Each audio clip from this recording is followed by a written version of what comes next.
नमस्कार। मनुष्य अपनी किस्मत से बनता है, यह बात हम सब ने सुनी है। मनुष्य अपने कर्मों से बनता है, यह भी हम सब जानते हैं। लेकिन एक तीसरी बात है जो उतनी ही गहरी है और कभी कभी कर्म और किस्मत से भी पहले काम करती है। वह बात है संगति। आप किन लोगों के बीच उठते बैठते हैं, किसकी बात सुनते हैं, किसकी सोच से प्रभावित होते हैं, किसकी भाषा धीरे धीरे आपकी भाषा बन जाती है, किसका डर आपका अपना डर बन जाता है, किसका लोभ आपका लोभ बन जाता है, किसका क्रोध आपका क्रोध बन जाता है। यही सब मिलकर मनुष्य का भविष्य बदल देता है। कई लोग सोचते हैं कि पतन अचानक होता है। नहीं, पतन अचानक नहीं होता, वह धीरे धीरे शुरू होता है। पहले कोई शब्द बदलता है, फिर दृष्टि बदलती है, फिर निर्णय बदलते हैं, फिर चरित्र बदलता है और अंत में भाग्य बदल जाता है। और उतनी ही सच्ची दूसरी बात भी है, उठान भी अचानक नहीं होती। पहले कोई एक सच्चा वचन मिलता है, फिर कोई एक सद्गुरु मिलता है, फिर कोई एक जागृति आती है, फिर दिशा बदलती है और फिर पूरा जीवन बदल जाता है। यही कारण है कि हमारे शास्त्र बार बार केवल कर्म की बात नहीं करते, वे सत्संग और कुसंग की भी बात करते हैं। इसका उदाहरण हम रामायण में देख सकते हैं, महाभारत, भागवत पुराण आदि में यह बात कई बार सामने आती है। गलत संगति मनुष्य को उतना नहीं गिराती जितना उसकी बुद्धि को गिराती है, और जब बुद्धि गिरती है तो मनुष्य स्वयं अपने पतन का कारण बन जाता है। आज की पूरी यात्रा में हम केवल 5 बड़े उदाहरणों का सहारा लेंगे। पहला मंथरा और माता कैकेयी की। दूसरा शकुनी और दुर्योधन का उदाहरण लेंगे। तीसरा कर्ण और दुर्योधन का बंधन। चौथा रत्नाकर से महर्षि वाल्मीकि तक की यात्रा। और पांचवा होगा नारद जी का सत्संग और प्रहलाद का निर्माण। यानी आज हम केवल यह नहीं देखेंगे कि गलत संगति कैसे गिराती है, बल्कि यह भी देखेंगे कि सही संगति कैसे उठाती है। तो एक पंक्ति से शुरुआत करते हैं। मनुष्य को अक्सर शत्रु बाहर से नहीं हराता, वह भीतर बस चुकी किसी पराई आवाज से हारता है। जरा इस बात को मन में रखिए, क्योंकि आज की पूरी कथा इसी पर खुलने वाली है। तो शुरुआत करते हैं मंथरा और माता कैकेयी। रामायण में बहुत लोग रावण को कारण मानते हैं, बहुत लोग युद्ध को कारण मानते हैं, बहुत लोग वरदानों को कारण मानते हैं। लेकिन यदि हम गहराई से देखें तो रामायण का एक बहुत बड़ा मोड़ युद्ध भूमि नहीं, महल के भीतर आता है। वह मोड़ है मंथरा और माता कैकेयी का संवाद। जरा उस दृश्य की कल्पना कीजिए। अयोध्या आनंद में डूबी है, उत्सव का वातावरण है, भगवान राम जी के राज्याभिषेक की तैयारी चल रही है, प्रजा प्रसन्न है, राजमहल में मंगल का समय है। और ऐसे समय में एक व्यक्ति है जो इस प्रसन्नता को उसी रूप में नहीं देखता, मंथरा। अब ध्यान दीजिए, मंथरा ने क्या किया? क्या उसने सीधे युद्ध किया? क्या उसने सेना चलाई? क्या उसने राज्य सिंहासन पर अधिकार कर लिया? नहीं, उसने केवल वाणी का उपयोग किया, केवल दृष्टिकोण बदला, केवल माता कैकेयी के मन में एक संशय बोया। यही कुसंग का पहला नियम है। कुसंग पहले तथ्य नहीं बदलता, दृष्टि बदलता है। माता कैकेयी पहले भगवान राम जी से प्रेम करती थी। उनके मन में स्नेह था, विश्वास था, कोई विरोध नहीं था। फिर मंथरा ने क्या किया? उसने कहा, आप समझ क्यों नहीं रही? राम का राज्याभिषेक हुआ तो भरत का क्या होगा? आपका स्थान क्या होगा? कौशल्या का प्रभाव बढ़ जाएगा, आपके पुत्र का भविष्य अंधकार में चला जाएगा। अब यहाँ जरा रुकिए। ये सारी बातें बाहर से सुनने के बाद शायद प्रैक्टिकल लग सकती है, लेकिन इनका विष कहाँ था? इनका विष इस बात में था कि मंथरा ने प्रेम के स्थान पर भय रख दिया, विश्वास के स्थान पर आशंका रख दी, संबंध के स्थान पर तुलना रख दी और बस यहीं से कैकेयी का मन बदलने लगा। तो यहां सबसे बड़ा पाठ क्या है? गलत संगति हमेशा आपको तुरंत बुरा काम करने को नहीं कहती। वह पहले आपको यह महसूस कराती है कि आपके साथ अन्याय होने वाला है। आपको सतर्क होना चाहिए, आपको अपना हक बचाना चाहिए, आपको अभी कदम उठाना होगा। और धीरे धीरे आप वही करने लगते हैं जो आपने पहले कभी सोचा भी नहीं था। तो मंथरा की शक्ति क्या थी? मंथरा के पास पद नहीं था, सत्ता नहीं थी, शस्त्र नहीं था, लेकिन उसके पास एक ऐसी चीज थी जो थी विकृत भाषा। और यदि कोई मन पहले से असुरक्षित हो तो विकृत भाषा बहुत बड़ा परिवर्तन कर सकती है। आज भी यही होता है। कोई मित्र आकर कहता है, तुझे समझ नहीं आ रहा, लोग तुझे यूज कर रहे हैं। कोई कहता है, तुम बहुत अच्छा है, इसलिए दुनिया तेरा फायदा उठाती है। कोई कहता है, देख अगर अभी नहीं किया तो तू पीछे रह जाएगा। कोई कहता है, तू क्यों किसी और की खुशी देख रहा है, अपना सोच। देखने में ये बातें प्रैक्टिकल लगती हैं, लेकिन हर प्रैक्टिकल बात हेल्दी नहीं होती। तो कैकेयी का पतन किस कारण हुआ? क्या माता कैकेयी इनहेरिटली इविल थी? नहीं। क्या वे पहले से भगवान राम जी के विरोध में थी? इसका भी उत्तर नहीं है। तो फिर यह परिवर्तन कैसे आया? यही तो पॉइंट है। गलत संगति कई बार बुरे व्यक्ति को नहीं, अच्छे व्यक्ति की असुरक्षा को पकड़ती है। मंथरा ने कैकेयी के भीतर के लोभ को नहीं, उनके भीतर के भय को जगाया, और भय से जन्मा निर्णय अक्सर विनाशकारी होता है। एक छोटा लेकिन गहरा समानांतर अगर देखा जाए तो याद कीजिए, जब कोई मनुष्य बार बार केवल सस्पिशियस लोगों के बीच रहता है तो वह स्वयं भी सस्पेक्ट करने लगता है। जब कोई हर समय शिकायत करने वालों के बीच रहता है तो उसे हर जगह कमी दिखने लगती है। जब कोई केवल कंपैरिजन करने वालों के बीच रहता है तो उसे दूसरों की खुशी भी थ्रेट लगने लगती है। यही मंथरा का प्रभाव था। कानों में डाला गया एक वाक्य कई बार भाग्य पर लिखा जाता है। दृष्टि यदि दूषित हो जाए तो अपना भी पराया लगने लगता है। तो यहाँ पे कैकेयी हमें क्या सिखाती है? यह कि मनुष्य का हृदय कितना ही अच्छा क्यों ना हो, यदि वह गलत फुसफुसाहटों का घर बन जाए तो उसका निर्णय बल टूट सकता है।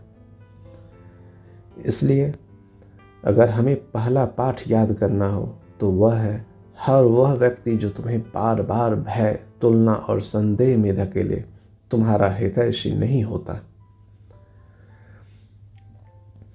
तो आइए अब हम दूसरे उदाहरण पर चलते हैं। यदि मंथरा ने एक रानी की दृष्टि बदली तो अगला उदाहरण दिखाएगा कि कैसे गलत संगति एक राजकुमार के भीतर अधिकार को आग में बदल देती है। तो हम दूसरे भाग की ओर चलते हैं, जो है शकुनी और दुर्योधन का। महाभारत में दुर्योधन एक बहुत महत्वपूर्ण पात्र है, लेकिन दुर्योधन को समझने के लिए उसे अकेला देखना पर्याप्त नहीं है, क्योंकि हर महत्वाकांक्षी व्यक्ति अकेले विनाशकारी नहीं बनता। कई बार उसे कोई दिशा देने वाला चाहिए होता है। दुर्योधन के जीवन में वह दिशा देने वाला कौन था? वह थे शकुनी। अब यह बात समझिए, दुर्योधन में पहले से ईर्ष्या थी, अधिकार बोध था, पांडवों के प्रति असहजता थी, प्रतिस्पर्धा थी, लेकिन शकुनी ने इन सब को एक अस्थायी मानसिकता में बदल दिया। उसने दुर्योधन के भीतर चल रही बेचैनी को फूल दिया। उसने कहा, तुम्हें जो चाहिए वह तुम्हारा अधिकार है। पांडव तुम्हारे प्रतिद्वंदी हैं, सीधी राह से नहीं मिलेगी तो नीति बदलो। हार रहे हो तो खेल बदलो, न्याय की नहीं विजय की सोचो। और यही गलत संगति का दूसरा रूप है। कुसंग तुम्हारे भीतर की अधूरी वासना को तर्क दे देता है। जो इच्छा पहले तुम्हें गलत लगती थी वह अब तुम्हें उचित लगने लगती है। जो काम पहले तुम्हें संकोच देता था अब वही क्लेवरनेस लगने लगती है। यही दुर्योधन के साथ हुआ। दुर्योधन की मुख्य समस्या क्या थी? क्या वह वीर नहीं था? क्या उसमें नेतृत्व नहीं था? क्या वह सक्षम नहीं था? फिर भी वह क्यों गिरा? क्योंकि उसकी महत्वाकांक्षा को संतुलित करने वाला विवेक नहीं था। और जहां विवेक नहीं होता वहां यदि कोई शकुनी मिल जाए तो पतन बहुत तेजी से होता है। तो शकुनी का असल योगदान क्या था? उसने दुर्योधन को केवल स्ट्रैटेजीज नहीं दी, उसने उसके भीतर यह विश्वास बैठाया कि अधर्म भी उचित है यदि उससे तुम्हारा स्वार्थ पूरा हो। यही सबसे खतरनाक संगति होती है। वह जो तुम्हें गलत काम सिखाए वह उतनी खतरनाक नहीं जितनी वह जो तुम्हें गलत को सही महसूस कराए। तो आइए हम जानते हैं जुआ सभा का प्रसंग। जरा उस प्रसंग को याद कीजिए। यदि दुर्योधन अकेला होता तो क्या वह इतनी दूर जाता? शायद नहीं। लेकिन शकुनी था, उसकी चाल थी, उसकी रणनीति थी, उसका विषैला कॉन्फिडेंस भी था। और उसी संगति ने दुर्योधन की ईर्ष्या को एक राजकीय अपराध में बदल दिया। यह बहुत बड़ा पाठ है। गलत संगति मनुष्य को केवल इमोशनली नहीं बिगाड़ती, वह उसके मोरल थ्रेशहोल्ड को भी तोड़ देती है। पहले जो अस्वीकार्य था वह धीरे धीरे सामान्य लगने लगता है। तो अभी अभी के आधुनिक जीवन में शकुनी कौन है? हर वह व्यक्ति जो कहे सीधे रहोगे तो कुचल दिए जाओगे, थोड़ा चालाक बनो, थोड़ा मैनिपुलेशन सीखो, सब ऐसा ही करते हैं। थोड़ा गलत करोगे तो क्या हो जाएगा? दुनिया प्रैक्टिकल है। ऐसी आवाज़ केवल एडवाइस नहीं होती, ये भीतर के धर्मबोध को धीरे धीरे काटती है। तो याद रखिए, दुर्योधन का शत्रु केवल भीम नहीं था, उसका सबसे बड़ा शत्रु उसकी अपनी ईर्ष्या थी और उस ईर्ष्या को दिशा देने वाली शकुनी की संगति थी। कई बार जहर प्याले में नहीं होती, वह सलाह के रूप में मिलता है। और जो मन पहले से जल रहा हो उसे बस एक शकुनी काफी होता है। तो जो व्यक्ति तुम्हारी कमजोरी को शांत नहीं भड़काता है वह तुम्हारा मित्र नहीं, तुम्हारे पतन का माध्यम हो जाता है। तो अब तक हमने दो प्रकार की संगति देखी है। पहली जो भय जगाती है, दूसरी जो ईर्ष्या और महत्वाकांक्षा को विष बना देती है। अब हम तीसरे उदाहरण पर चलते हैं। यह बहुत सूक्ष्म है क्योंकि इस बार समस्या खुली शत्रुता की नहीं, उपकार, मित्रता और गलत निष्ठा की है। तो तीसरे भाग में हम जानते हैं कर्ण और दुर्योधन के बारे में।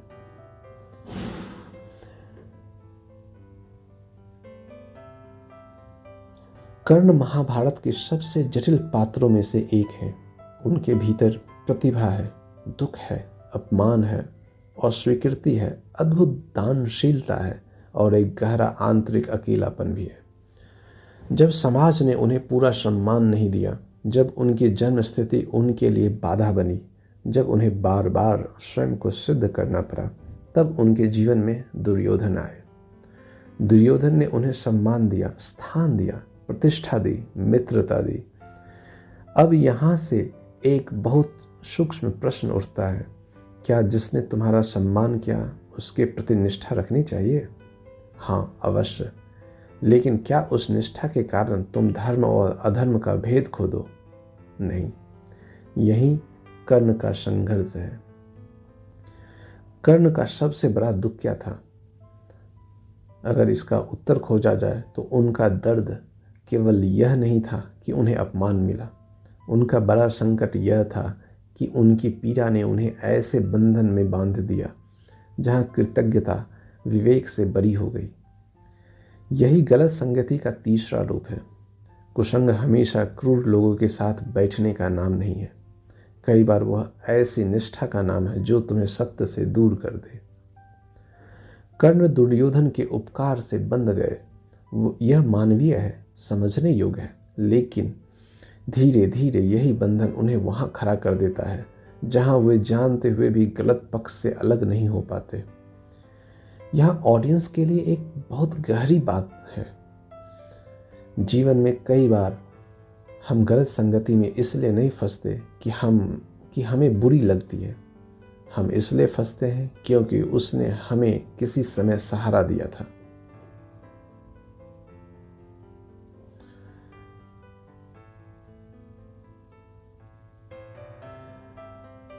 फिर हम सोचते हैं उसने मेरा साथ दिया था, अब मैं कैसे छोड़ दूं?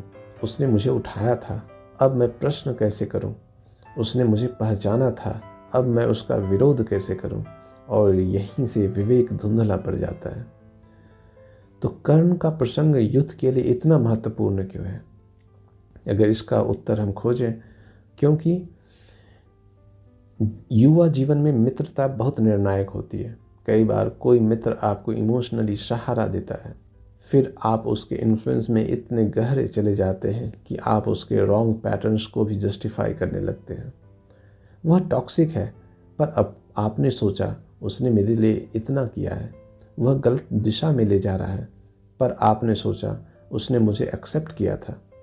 वह आपको आपकी श्रेष्ठता से नीचे ले जा रहा है, पर आपने सोचा मैं उसे छोड़ नहीं सकता। यही कर्ण का पाठ है। तो सवाल है, कर्ण बुरे थे या दुखी? यह प्रश्न सरल नहीं है। कर्ण केवल बुरे नहीं थे, वे आहत भी थे। और कई बार आहत मनुष्य गलत निष्ठा के कारण गलत पक्ष का अंग बन जाता है। इसलिए इस उदाहरण को सुपरफिशियल तरीके से नहीं देखना चाहिए। यह हमें सिखाता है कि आहत मनुष्य को सबसे अधिक सावधान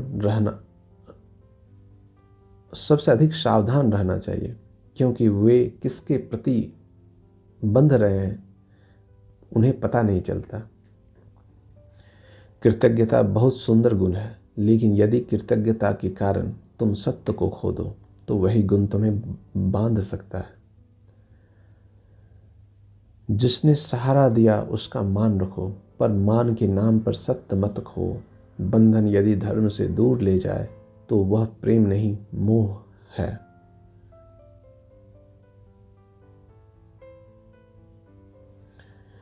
अब आइए हम तीसरे पाठ के बारे में समझें कि हर वह संबंध जो तुम्हें अपने ही विवेक से दूर ले जाए, चाहे वह प्रेम से बना हो या उपकार से, सावधानी मांगता है। तो अब तक हमने केवल कुसंग के रूप देखे, भय, ईर्ष्या और गलत निष्ठा। लेकिन यदि हम यहीं पे रुक जाएं तो यह बात अधूरी रह जाएगी, क्योंकि शास्त्र केवल यह नहीं सिखाते कि गलत संगति से बचो, वह यह भी सिखाते हैं कि सही संगति मनुष्य को कहाँ से कहाँ पहुँचा सकती है। तो अब हम चौथे उदाहरण की ओर चलते हैं। एक ऐसा उदाहरण जहाँ एक डाकू का जीवन एक ऋषि की वाणी से बदल जाता है। तो हम चौथे भाग की ओर चलते हैं, जिसमें रत्नाकर से महर्षि वाल्मीकि तक की यात्रा के बारे में देखेंगे। रत्नाकर का प्रसंग एक अत्यंत प्रसिद्ध है, लेकिन जितना प्रसिद्ध है उतना ही गहराई से समझा नहीं जा सकता। रत्नाकर कौन थे? वन में रहने वाले, हिंसा और लूट के मार्ग पर चलने वाले व्यक्ति का नाम रत्नाकर था। अब यदि हम केवल बाहरी दृष्टि से देखें तो कहेंगे अपराधी था, लेकिन एक प्रश्न और है, वह वहां पहुंचा कैसे? मनुष्य अचानक डाकू नहीं बनता। उसकी सोच, उसका वातावरण, उसकी संगति, उसकी जीविका, उसकी मान्यताएं, यह सब मिलकर उसे उस दिशा में ले जाती है। रत्नाकर का जीवन भी इसी का एक उदाहरण है। लेकिन फिर एक दिन उनका सामना होता है देवर्षि नारद जी से। यहीं से पूरी दिशा बदल जाती है। तो यहाँ पे नारद जी ने क्या किया? क्या उन्होंने रत्नाकर को केवल डांटा? क्या उन्होंने केवल पापी कहकर छोड़ दिया? नहीं, उन्होंने पहले प्रश्न किया, फिर आत्मबोध कराया, फिर उसके कर्म का भार उसी के सामने रखा। उन्होंने पूछा, जिस पाप के लिए तुम हिंसा करते हो, क्या तुम्हारा परिवार उस पाप का भागी बनेगा? रत्नाकर गए, पूछा, लौटे, उत्तर मिला, नहीं। यहीं से भीतर पहली दरार पड़ी। यहाँ बहुत बड़ा पॉइंट है। सत्संग तुम्हें तुरंत नहीं बदलता, वह पहले तुम्हें तुमसे मिलाता है। नारद जी ने रत्नाकर को नया कैरेक्टर नहीं दिया, पहले उन्हें आईना दिया। और जो मनुष्य पहली बार स्वयं को सही अर्थ में देख ले, उसके जीवन में परिवर्तन संभव हो जाता है। सत्संग की सबसे बड़ी शक्ति क्या है? अगर हम यह समझना चाहें तो सत्संग तुम्हें शेम में डुबोता नहीं, जागृति में उठाता है। कुसंग कहता है तू जैसा है वो वैसे ही ठीक है, बस और चतुर बन। और यहीं पे सत्संग कहता है तू इससे बड़ा है, अपने पतन को अपना स्वरूप मत मान। यह कितना सुंदर अंतर है। नारद जी ने रत्नाकर के अतीत को अंतिम सत्य नहीं माना। उन्होंने उनके भीतर छिपे भविष्य को देखा, और यही वास्तविक गुरु दृष्टि होती है। रत्नाकर को तुरंत महर्षि नहीं बना दिया गया, उन्हें तप करना पड़ा, रोकना पड़ा, जप करना पड़ा, विकृति से साधना तक की यात्रा करनी पड़ी। और यह भी महत्वपूर्ण है। सत्संग दिशा देता है, लेकिन चलना मनुष्य को स्वयं पड़ता है। आज बहुत लोग यह चाहते हैं कि कोई एक वीडियो, कोई एक कोट, कोई एक मोटिवेशनल स्पीच उनका पूरा जीवन बदल दे। ऐसा नहीं होता। एक वाणी दिशा दे सकती है, परिवर्तन फिर अभ्यास से आता है।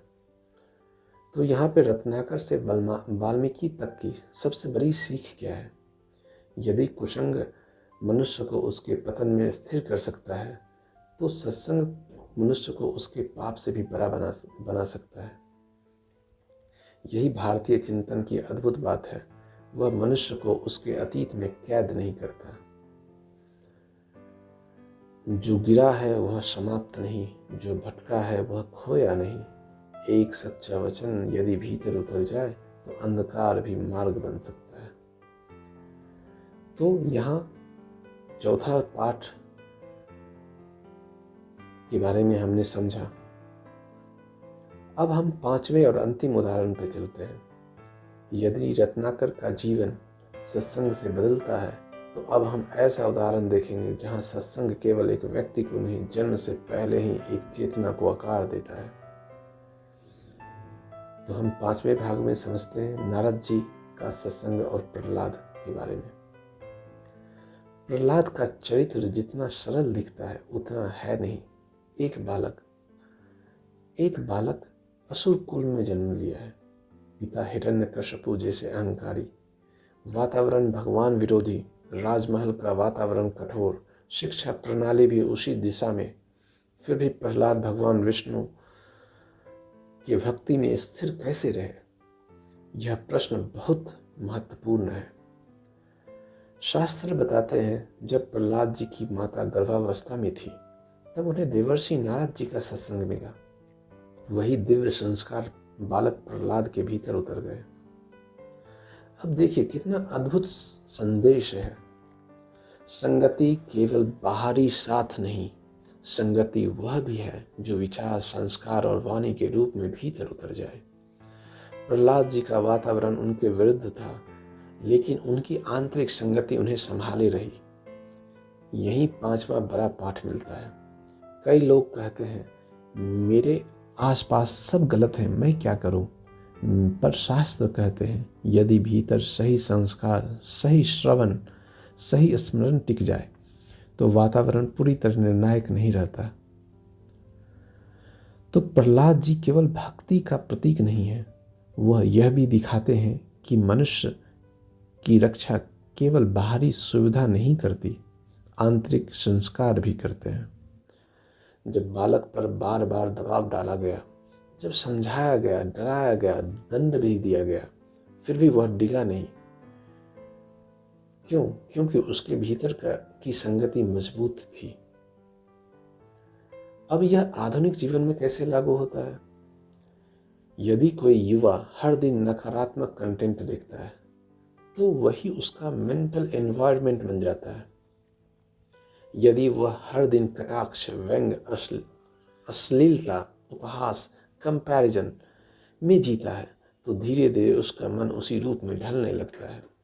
दूसरी ओर यदि कोई व्यक्ति नियमित रूप से अच्छे विचार सुनता है, उत्तम ग्रंथ पढ़ता है, सच्चे लोगों से जुड़ता है तो वह भीतर से मजबूत हो जाता है। यानी तुम्हारी डिजिटल संगति भी संगति है, तुम्हारी मेंटल संगति भी संगति है, और तुम्हारी रिमेम्बर्ड वॉइसेस भी संगति है। तो यहाँ पे नारद जी का रोल क्या है? नारद जी केवल एक ऋषि नहीं, वे दिव्य वाणी के प्रतीक हैं। वह वाणी जो तुम्हें तुम्हारे श्रेष्ठ रूप की याद दिलाए, वह वाणी जो तुम्हें ईश्वर से जोड़े, वह वाणी जो तुम्हारे भीतर सत्य को जगाए, वही सत्संग है। इसलिए प्रश्न केवल यह नहीं कि तुम किसके साथ बैठते हो, प्रश्न यह भी है कि तुम अपने भीतर किसकी आवाज़ लेकर चलते हो। क्या तुम्हारे भीतर मंथरा बोल रही है या नारद जी? क्या तुम्हारे भीतर शकुनी की चालाकी बैठी है या किसी सद्गुरु की सादगी? क्या तुम्हारे भीतर कंपैरिजन की आवाज़ है या भक्ति और विवेक की? यही अंतिम निर्णय है। अब हम पांचवा बड़े पाठ के बारे में समझते हैं। वह है, यदि भीतर सही संगति स्थापित हो जाए तो बाहरी अंधकार भी मनुष्य को पूरी तरह नहीं गिरा सकता। अब इन पांचों उदाहरणों को एक सूत्र में बांधते हैं। मंथरा और कैकेयी हमें बताते हैं कि कुसंग पहले प्रेम को भय में बदलता है। शकुनी और दुर्योधन बताते हैं कि कुसंग महत्वाकांक्षा को अधर्म में बदल देता है। कर्ण और दुर्योधन का संबंध बताता है कि गलत निष्ठा विवेक को बांध सकती है। रत्नाकर से वाल्मीकि की यात्रा बताती है कि सत्संग मनुष्य को उसके अतीत से ऊपर उठा सकता है। और प्रहलाद और नारद जी का प्रसंग बताता है कि सही संस्कार वातावरण से भी बड़े हो सकते हैं।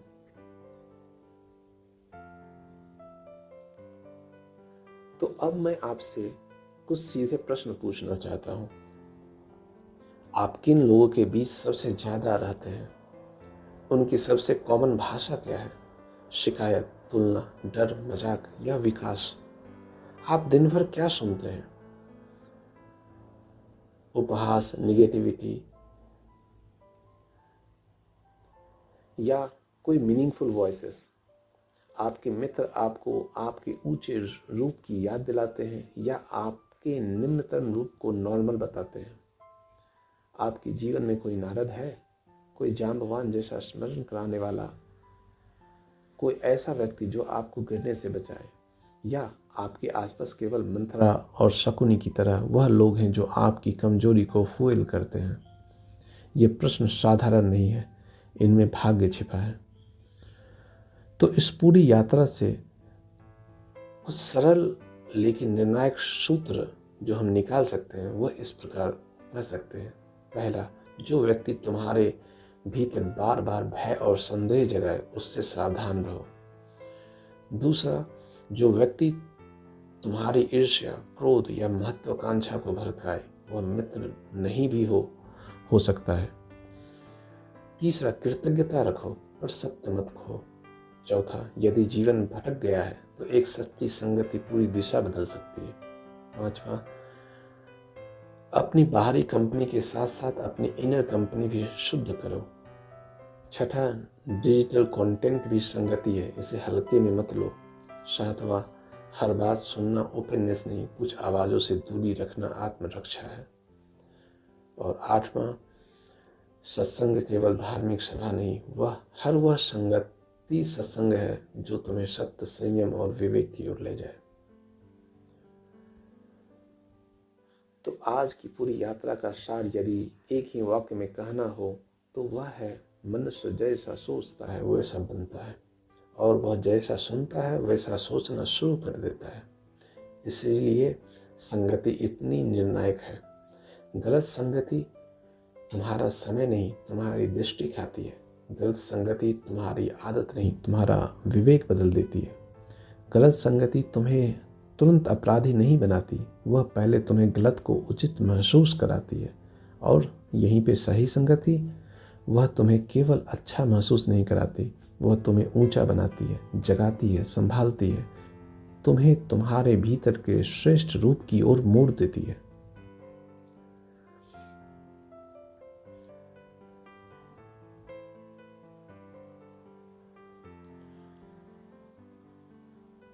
तो आज के बाद अपने जीवन में एक काम अवश्य कीजिए। अपनी कंपनी की लिस्ट बनाइए, अपने कंटेंट की लिस्ट बनाइए, अपने इन्फ्लुएंस की लिस्ट बनाइए और फिर स्वयं से पूछिए, क्या ये सब मिलकर मुझे मंथरा की ओर ले जा रहे हैं या नारद जी की ओर? क्योंकि अंततः भाग्य केवल सितारों से नहीं बनता, भाग्य उन आवाज़ों से भी बनता है जिन्हें हम अपने भीतर अपने मन में घर देते हैं। इसी के साथ हम अपनी वाणी को विराम देंगे। धन्यवाद।